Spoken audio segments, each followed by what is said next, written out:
안녕하세요. 오늘은 정말 중요한 건강 이야기를 해드리려고 합니다. 혹시 이런 생각 해보신 적 있으신가요? 과일은 몸에 좋으니까 많이 먹을수록 건강해진다고 말이죠. 특히 나이가 드시면서 더욱 건강을 챙기려고 과일을 챙겨 먹고 계시는 분들 많으실 텐데요. 그런데 말입니다. 젊을 때는 괜찮았던 과일이 나이가 들면서 오히려 독이 될 수 있다는 사실 알고 계신가요? 몸에 좋은 줄 알고 먹던 그 과일이 사실은 혈관을 서서히 망가뜨리고 혈당을 치솟게 하고 여러분의 건강을 조용히 해치고 있을 수도 있습니다. 오늘은 60세 이후에 반드시 피해야 할 과일 3가지와 그 이유, 그리고 대신 드실 수 있는 건강한 대안까지 꼼꼼히 알려드리겠습니다. 영상이 도움이 되신다면 구독과 좋아요 버튼을 눌러주시고 알림 설정까지 해두시면 건강에 도움되는 정보들을 놓치지 않고 받아보실 수 있습니다. 그럼 지금부터 시작해보겠습니다. 나이가 들면서 우리 몸은 여러 가지 변화를 겪게 됩니다. 신진대사가 느려지고 인슐린 감수성이 떨어지며 혈관도 예전만큼 탄력적이지 않아집니다. 그런데 많은 분들이 이런 몸의 변화는 인정하면서도 식습관은 젊을 때와 똑같이 유지하려고 하시죠. 특히 과일의 경우 자연에서 온 건강식품이라는 인식 때문에 무조건 좋다고 생각하시는 경우가 많습니다. 물론 과일에는 비타민과 미네랄, 항산화 성분이 풍부하게 들어있어서 건강에 도움이 되는 것은 맞습니다. 하지만 모든 과일이 모든 연령대의 사람에게 똑같이 좋은 것은 아닙니다. 특히 당뇨, 고혈압, 고지혈증 같은 만성질환을 앓고 계시거나 혈관 건강이 걱정되시는 분들에게는 일부 과일이 오히려 해로울 수 있어요. 오늘 말씀드릴 3가지 과일은 바로 포도, 말린 과일, 그리고 바나나입니다. 이 과일들이 왜 60세 이후에는 피하는 것이 좋은지 하나씩 자세히 살펴보겠습니다. 포도는 참 달콤하고 먹기도 간편해서 많은 어른들이 좋아하시는 과일입니다. 그런데 이 작고 달콤한 포도알 속에는 생각보다 많은 당분이 들어있어요. 포도의 가장 큰 문제는 단당류 함량이 매우 높다는 점입니다. 포도알 몇 개 먹는 것 같지만 실제로는 설탕을 직접 먹는 것과 비슷한 효과가 납니다. 게다가 포도는 씹는 시간이 짧고 흡수가 빨라서 혈당이 급격하게 올라가게 됩니다. 특히나 당뇨가 있으시거나 공복 혈당이 높으신 분들에게는 포도 몇 알이 혈당을 위험할 정도로 치솟게 만들 수 있어요. 이런 혈당 급상승을 의학 용어로는 혈당 스파이크라고 하는데 이게 반복되면 혈관 손상이 누적되고 당뇨 합병증의 위험이 높아집니다. 포도를 드신 후에 식은땀이 나거나 두통이 생기고 갑자기 피곤해지신 경험이 있으시다면 이미 혈당 스파이크를 경험하고 계신 것일 수 있어요. 그럼 포도 대신 뭘 드시면 좋을까요? 블루베리나 자두, 산딸기 같은 베리류를 추천드립니다. 이런 과일들은 당 함량은 낮으면서도 항산화 성분은 오히려 더 풍부해서 노년기 건강에 훨씬 도움이 됩니다. 두 번째로 피하셔야 할 것은 말린 과일입니다. 말린 대추, 건포도, 말린 망고 같은 것들 말이에요. 많은 분들이 이런 말린 과일을 건강 간식이라고 생각하시고 몸에 좋다는 생각 때문에 더 많이 드시는 경우가 있어요. 하지만 말린 과일의 가장 큰 문제는 수분이 제거되면서 당분과 칼로리가 농축된다는 점입니다. 말린 망고 한 조각을 드시면 생망고 4-5조각 분량의 당분을 한 번에 섭취하는 것과 같아요. 건포도 한 줌이면 포도 20알 이상의 당분을 드시는 셈이죠. 게다가 시중에 파는 말린 과일들에는 유통 과정에서 설탕이나 방부제, 나트륨이 추가되는 경우가 많습니다. 이런 성분들은 고혈압이나 당뇨 환자분들에게는 정말 치명적일 수 있어요. 특히 입이 심심할 때 조금씩 집어먹는 습관이 있으시다면 더욱 위험합니다. 본인도 모르게 매일 건강을 해치는 식습관을 반복하고 계시는 것이거든요. 말린 과일 대신에는 호박씨나 아몬드, 삶은 밤 같은 자연 그대로의 견과류를 간식으로 드시는 것이 좋습니다. 이런 음식들은 혈당을 안정적으로 유지해주면서도 포만감이 오래 지속돼요. 마지막으로 말씀드릴 과일은 바나나입니다. 바나나는 소화가 잘 되고 변비에도 도움이 된다고 해서 많은 어르신들이 즐겨 드시는 과일이에요.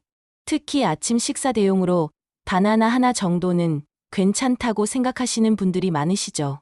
하지만 바나나는 혈당 지수가 매우 높은 과일 중 하나입니다.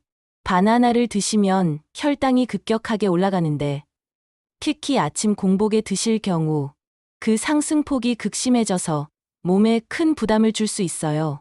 게다가 바나나는 포만감이 빨리 사라지는 특징이 있어서 바나나로 아침을 때우신 분들이 오히려 더 배가 고파서 다른 간식을 찾게 되는 경우가 많습니다.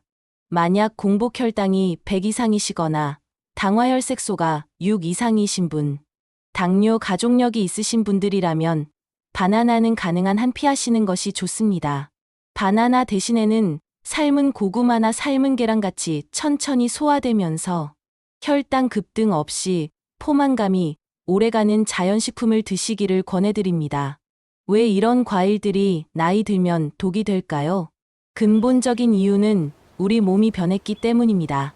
젊을 때는 신진대사가 활발해서 당분을 빠르게 처리할 수 있었지만 나이가 들면서 췌장 기능이 떨어지고 인슐린 감수성도 감소합니다. 또한 근육량이 줄어들면서 당분을 저장할 공간도 줄어들고 혈관의 탄력성도 떨어져서 혈당 변화에 더 민감하게 반응하게 됩니다. 그런데 많은 분들이 이런 몸의 변화는 받아들이지 못하고 젊을 때와 똑같은 식습관을 유지하려고 하세요. 이것이 바로 문제의 시작입니다. 그럼 어떤 과일을 드시면 좋을까요? 60세 이후에 권해드리는 과일들을 소개해드리겠습니다. 첫 번째는 블루베리입니다. 블루베리는 당 함량이 낮으면서도 눈 건강에 좋은 안토시아닌이 풍부하고 혈관을 보호하는 효과도 뛰어납니다. 두 번째는 키위입니다. 키위는 섬유질이 풍부해서 변비 개선에 도움이 되고 비타민도 풍부해요. 세 번째는 사과입니다. 사과는 껍질째 드시면 콜레스테롤 수치를 낮추는데 도움이 됩니다. 네 번째는 자몽입니다. 자몽은 비타민이 풍부하면서도 인슐린 감수성을 개선하는 데 도움이 됩니다. 다섯 번째는 토마토입니다. 토마토는 과일과 채소의 중간 성격이지만 노화 방지에 탁월한 효과가 있어요. 이런 과일들의 공통점은 당 함량이 낮고 항산화 성분이 풍부하며 흡수가 느려서 혈당을 급격하게 올리지 않는다는 점입니다. 과일을 드실 때 지켜야 할 몇 가지 원칙을 말씀드리겠습니다. 첫째, 과일은 공복에 드시지 마시고 식후에 드세요. 공복에 과일을 드시면 혈당이 급격하게 올라갑니다. 둘째, 가능하면 껍질째 드세요. 껍질에 있는 섬유질이 포만감을 유지하고 혈당 관리에 도움이 됩니다. 셋째, 한 번에 드실 양을 미리 정해두세요. 그릇에 덜어놓고 드시는 것이 좋습니다. 무심코 집어먹다 보면 과식하기 쉬워요. 넷째, 과일 주스는 피하세요. 주스로 만들면 당분만 남고 중요한 섬유질은 사라져버립니다. 결론, 지금까지 60세 이후에 피해야 할 과일 3가지와 그 이유, 그리고 대안에 대해 말씀드렸습니다. 포도, 말린 과일, 바나나. 이 3가지 과일이 왜 나이 든 분들에게 위험할 수 있는지 이해하셨을 것입니다. 몸에 좋다고만 알고 드시던 과일들이 사실은 혈관과 췌장, 심장을 조용히 해칠 수 있다는 사실을 꼭 기억해 주세요. 나이가 들면 음식을 입맛으로 고르는 것이 아니라 건강 기준으로 골라야 합니다. 젊을 때는 괜찮았던 음식이 나이 들면 독이 될 수 있거든요. 하지만 너무 걱정하지는 마세요. 오늘 말씀드린 대로 올바른 과일을 선택하고 적절한 방법으로 드신다면 과일은 여전히 훌륭한 건강식품이 될 수 있습니다. 중요한 것은 변화하는 몸에 맞춰 식습관도 함께 바꿔나가는 것입니다. 더 늦기 전에 시작하세요. 더 늦기 전에 바꿔보세요. 이제는 음식 하나, 간식 하나도 약처럼 신중하게 선택할 줄 아는 사람만이 노년을 건강하게 살아낼 수 있습니다. 그것이 진짜 오래 사는 비결이고 누구도 대신해 줄 수 없는 여러분의 선택입니다. 마지막으로 한 가지 더 말씀드리자면, 오늘 내용이 도움이 되셨다면 가족이나 지인분들과도 꼭 공유해 주세요. 건강한 정보를 나누는 것만큼 소중한 선물은 없으니까요. 그리고 식단을 바꾸시기 전에는 담당 의사 선생님과 꼭 상의하시기 바랍니다. 개인의 건강 상태에 따라 적합한 식단이 다를 수 있거든요. 오늘도 건강한 하루 보내시고 다음 영상에서 또 만나요. 감사합니다.